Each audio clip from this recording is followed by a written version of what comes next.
6 de la mañana con 59 minutos. El Consejo Nacional Electoral de Transición eligió a sus autoridades este jueves. Gustavo Vega será quien presida el organismo, acompañado de Diana Atamaint. Con la consigna de no perder ni un segundo de su tiempo, los nuevos consejeros electorales arrancaron su trabajo. Lo primero, eligiendo autoridades. El académico Gustavo Vega fue designado con 4 votos como presidente.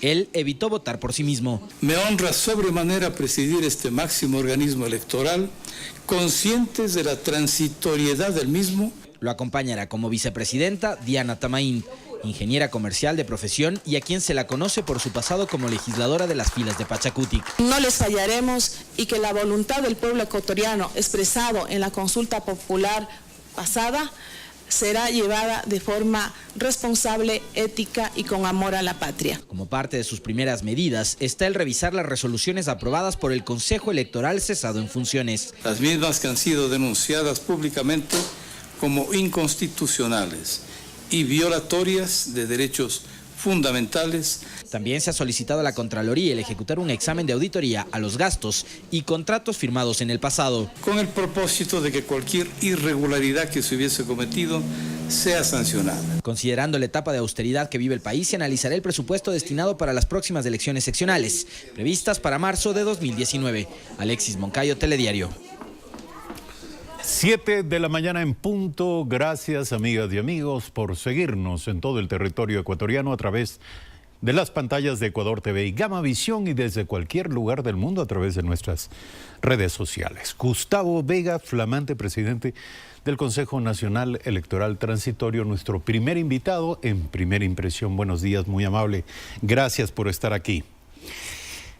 ¿Cuáles son las inconstitucionalidades que se han detectado en el procedimiento que se está utilizando para convocar a quienes podrían configurar el nuevo Consejo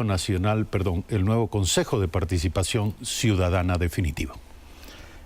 Gracias, don Eduardo, por su gentil invitación. En efecto, 2 de los 5 miembros del Consejo cesado resuelven una convocatoria para llamar candidaturas al Consejo Definitivo de Participación Ciudadana y Control Social, Consejo cesado y el número. Esos 2 datos hacen de por sí el peso gravitacional en contra de que la medida fue constitucional. Luego, hemos pensado que revisando con detalle esta convocatoria de un Consejo cesado, debemos pulir y purgar lo que sea conveniente y llamar con transparencia para que todos los que se sienten candidatos por los movimientos sociales o en forma participativa para el Consejo Definitivo tengan la garantía de la transparencia, la legitimidad y la legalidad. Eso significa que se suspenderá, evidentemente, el proceso de postulación de candidatos que corrió desde el 30 de julio pasado y llegaría hasta el 13 de agosto. En efecto, tenemos que respetar los mandatos de la Constitución y la ley, y para que calce el proceso electoral final el próximo año, en marzo del 2019, tenemos que poner el cronograma y el timing necesario para que nadie se sienta afectado, de tal suerte que no haya una participación, yo diría, irregular, por lo menos no transparente, oscura. Así es que ese reglamento, que por lo menos se ha notado que hay 2 momentos, en marzo de este año y recién en julio de este año, hace apenas pocos días, adolecen esas convocatorias de males inherentes a la rectitud de un proceso que tiene que ser absolutamente visible por la ciudadanía. El Consejo Nacional Electoral conocerá algunos de los cuestionamientos que han hecho distintos colectivos ciudadanos respecto de este tema. En efecto, habré de convocar como presidente y con la ventaja de que sus miembros son calificados en distintas ramas del conocimiento. Tenemos un ingeniero de sistemas, tenemos un experto en seguridad, por supuesto una abogada que tiene experticia en sus campos y una representante de las nacionalidades precolombinas del mundo shuar, que nos conforman un conjunto de miembros cuyos pronunciamientos serán absolutamente fehacientes y, si es necesario, buscaremos la asesoría necesaria para que los ciudadanos tengan la seguridad de la honestidad de un proceso que está por comenzar. ¿Cuánto tiempo calculan ustedes que estarán al frente del organismo? Por decisión del Consejo de Participación Ciudadana y Control Social Transitoria, nos han puesto la norma y el cronograma de 60 días, esperando que podría ser algo menos, para hacer una marcha forzada, pero la ventaja es que cuando un consejo es transitorio, no se burocratiza y trabaja con denuedo y en forma permanente, intensa. Trabajaremos persistentemente para lograr que lo que nos espera en el trabajo de estos 2 escasos meses sea lo más transparente para la ciudadanía. Cuando yo le pregunto respecto del cálculo de tiempo, más allá del tiempo estipulado, más bien las dudas surgen respecto de la posibilidad de que este consejo transitorio deba prolongarse más allá de los 60 días. Y esto tiene que ver evidentemente con todos los retos que debe enfrentar. Y algunos de ellos ya ustedes los han señalado. En todo caso, pensando que van a estar 60 días, ¿cuáles serán las prioridades? En efecto, son las siguientes. Primero, revisar el reglamento del Consejo Nacional Electoral cesado respecto de la convocatoria para los miembros definitivos del Consejo de Participación Ciudadana. El día martes estaremos en la Contraloría General del Estado para pedirle a su representante investigue lo que consiste en la veeduría financiera del CNE anterior. Creemos que una veeduría financiera de gestión e informática son sustanciales. Por ejemplo, en esta última hay dudas previsibles sobre el padrón electoral. Tendremos todo el acierto de buscar que el padrón sea depurado en correlación con el registro civil. ¿Nos podría precisar a qué dudas se refiere? Los ciudadanos están conscientes de que el padrón que está vigente adolece de fallas estructurales, de tal suerte que ante la duda, que ha sido denunciada por diferentes organismos ciudadanos, tenemos que correlacionar el registro civil con las personas que tienen derecho al voto, de tal suerte que no exista ni sombra de duda de que problemas acusables de fraude estén inmersos en el futuro del Consejo. Pero las irregularidades del padrón serán materia de esta petición a la Contraloría. No, aquellas serán dadas mediante veedurías propias. En la Contraloría le pediremos sobre todo una auditoría de la gestión financiera. Se habla, por ejemplo, de que no menos de 140 millones de dólares se ha invertido en este proceso electoral. Yo creo que nosotros somos conscientes de que, tocante a una función tan importante de la democracia, no podemos tener sino responsabilidad en base de una austeridad probada para que el manejo y el gasto electoral sea patriótico, sin sacrificar la eficiencia del proceso, pero sin despilfarro que ha sido penosamente denunciado. ¿Qué otras líneas de acción serán las prioritarias en esta etapa?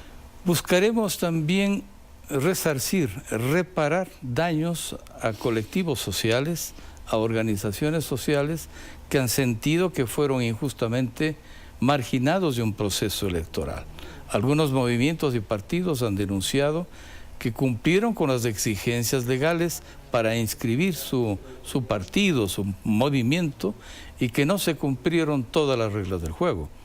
No está de más también asomarnos al proceso del capítulo de los derechos de la naturaleza con el Yasuní.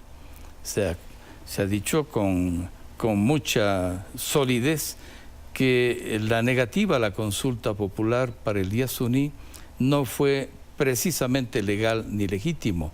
Entonces, un capítulo importante debe ser el reparar lo que se pudo haber hecho mal respecto de organismos sociales, partidos, movimientos colectivos y nacionalidades al respecto. ¿Van a acometer una reestructura del organismo? Y me refiero concretamente a la situación de los 24 directores de las llamadas delegaciones provinciales del Consejo Nacional Electoral? En efecto, hay dos tareas que a lo mejor el tiempo no nos permite suficiente. El abrir un espacio para la nominación de las candidaturas de los gobiernos descentralizados, prefectos, alcaldes, concejales, pero por lo menos abrir un proceso en donde se transparente el modus operandi para que realmente las candidaturas sean expresadas. Y el otro capítulo tiene que ver precisamente por un tema que está por construirse y quizás con el Consejo Nacional Electoral tenga que estudiarse a fondo.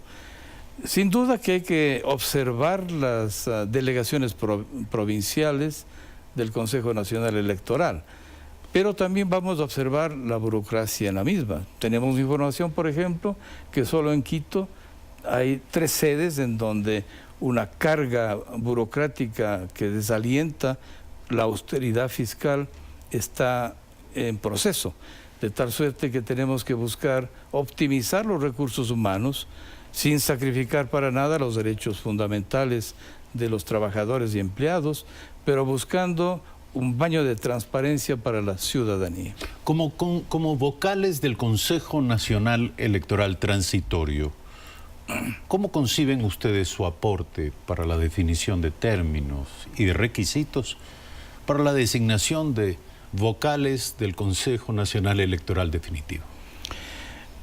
La ventaja de ser un consejo transitorio, como somos conscientes, es que tenemos patriotismo y transparencia. No apetecemos tener posiciones político-partidistas, no hay agendas ocultas respecto de cada uno de nosotros. Pensamos que es un trabajo cívico, casi una conscripción cívica en favor de la depuración ética, moral, política que necesita particularmente el Consejo Nacional Electoral, sabiendo que esta marcha forzada en 60 días dará paso a pautas, yo diría a un libreto, a un camino más expedito y yo diría confiante para la ciudadanía, de que podrán emprender procesos en continuación que no sacrifiquen los derechos de personas ni movimientos. Ahora, usted precisamente habló de eso, de analizar la reparación de daños cometidos contra los derechos de algunos movimientos políticos, y mencionó el caso de Yas Unidos. ¿Qué otros casos serán tratados de manera emergente? Nos han hecho llegar ya, y hoy día tenemos una sesión especial en donde estudiaremos la evaluación de la gestión del Consejo Nacional Electoral, y en el proceso de estos próximos días estaremos evaluando las solicitudes que ya están oralmente puestas respecto de otros movimientos que se han sentido afectados, particularmente un movimiento de jóvenes denominado Ruptura 25, consideran ellos de que fue afectado ilegalmente su no acreditación en el Consejo Nacional Electoral. Habrán otros movimientos que también oralmente nos han hecho llegar. Estaremos abiertos a recibir por escrito las quejas que movimientos naturales y por supuesto políticos crean ser afectados sobre el tema de que en el anterior Consejo no fueron debidamente considerados. Volviendo al inicio, en el tema de la legalidad de la convocatoria a la fase de postulación de candidatos para conformar el Consejo de Participación Ciudadana y Control Social definitivo, hay algunos temas respecto de la constitucionalidad o inconstitucionalidad de algunos de los requisitos señalados para estos candidatos, pero estos temas han sido ya materia de demandas ante la Corte Constitucional, la cual, según sabemos, no se ha pronunciado. El Consejo Nacional Electoral puede analizar la constitucionalidad o inconstitucionalidad de ello, puede proceder a la reforma de estos argumentos y de estos conceptos más allá del proceso de demanda ante la Corte Constitucional. Sí, no nos compete en efecto tomar decisiones que son facultad exclusiva de la Corte Constitucional. Sin embargo, es evidente, hay una entrevista que usted con mucha diligencia lo hará en el proceso de esta mañana sobre las decisiones tomadas por la Corte Constitucional respecto de las reformas que en años anteriores autorizó. Ahora lo están reveyendo, lo están dando de baja, pero después de años, 5 o 6 años después. Yo creo que ante la evidencia de que van a ser evaluados, hay una especie de agilidad en los procesos. En el tema precisamente de los movimientos que han apelado a la Corte Constitucional por sentir vulnerados sus derechos, tenemos la predicción de que evidentemente puede demorar tanto como que se vuelve ineficaz. Por tanto, el Consejo Nacional Electoral en su campo sí puede, mientras se tramita una petición ante la Corte Constitucional, sí podemos tomar decisiones y pautas respecto de la reparación de daños de aquellos movimientos. Muchísimas gracias por aceptar la invitación esta mañana. Primera impresión, 7 de la mañana, 14 minutos. Hemos conversado con Gustavo Vega, flamante presidente del Consejo Nacional Electoral. Gracias. Buen día. Vamos a hacer una brevísima pausa. Cuando regresemos estará aquí Eliseo Azuero, asambleísta por Sucumbíos. Estaremos hablando de un código de ética para los asambleístas nacionales. Ya volvemos.